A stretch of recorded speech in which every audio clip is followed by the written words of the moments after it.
and I'm joined at the desk by John Anderson, Managing Director of Research and Product Development at Alexander Forbes, for more on the latest pension fund index. Good to have you with us as always, John. Good afternoon, thank you very much. A lot of explaining that you're going to have to do because I'm not an actuary, so we have to water down the information. But maybe let's look at this particular index and the reasoning behind it. Why do you actually do it in the first place? Yeah, the Alexander Forbes Pensions Index is an initiative that we actually started about 3 years ago. And the reasoning behind it is we actually found that individuals in South Africa are not aware of whether they are on track for retirement or not. Yeah. They're either not saving, or if they are saving, they're not sure whether it's enough. So we started this index to really model typical savers in different age groups. And then we started them off back in 2000 to start tracking whether they would be on track for a reasonable retirement outcome.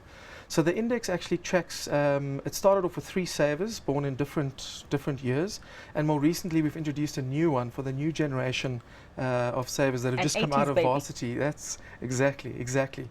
And what it does is it starts off with an index value of 75, and what that means is that, and that's the benchmark. So it's the expected pension that you would receive at retirement. Let's say if you're now 20, in 40 years' time. So it's a future expected value.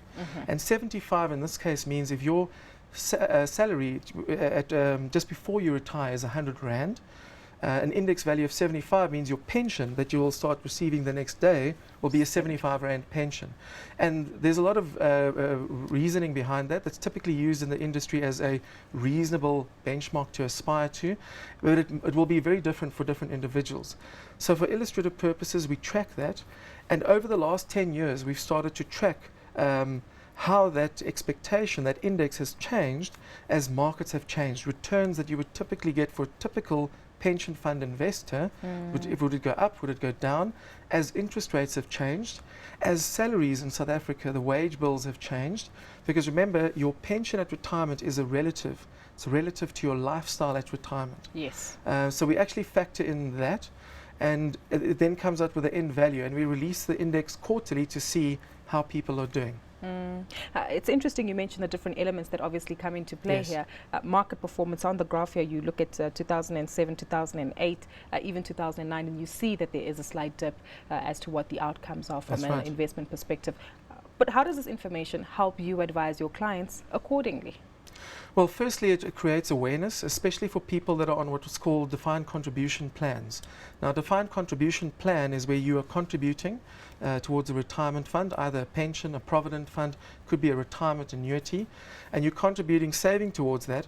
But then what does that mean? Am I on track? Yeah. So this is the first start of a tool to say, this is what the general trends are out there, to create awareness. And the index is actually showing that for the general saver over the last 10 years, they might have been on track 10 years ago, but today the pension expectations have dropped dramatically. And the reasons for that are that interest rates have come down, expected future returns that you would get. So whilst it's good that the markets have come up, as you talked about earlier, the fact is future expected returns are lower, and that means your future expected pension is down. And the intention is then to prompt individuals to say, if that's what's happening generally, let's provide you with your individual assessment and see how you individually are doing. So it's a tool to just create general awareness, and I think it is working, because we have seen, since the introduction of the index over the last year, we've seen generally the people that we've analyzed have started increasing their contribution rates.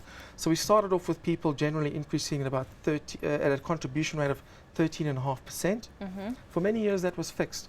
Over the last 12 to 24 months, we've gradually started seeing a slight improvement because of firstly lower costs in the industry. It's happening because of retirement reform, etc. But also people generally starting to save more. Very slowly, I'd admit, but a 1 percentage point change has actually happened, which is, in my mind, quite positive. So it's awareness, but we use it to then say, let's look at you individually, because each individual is different, and then also help them, if they speak to a financial planner, what plan you can put in place if you aren't on track to actually get to that desired result.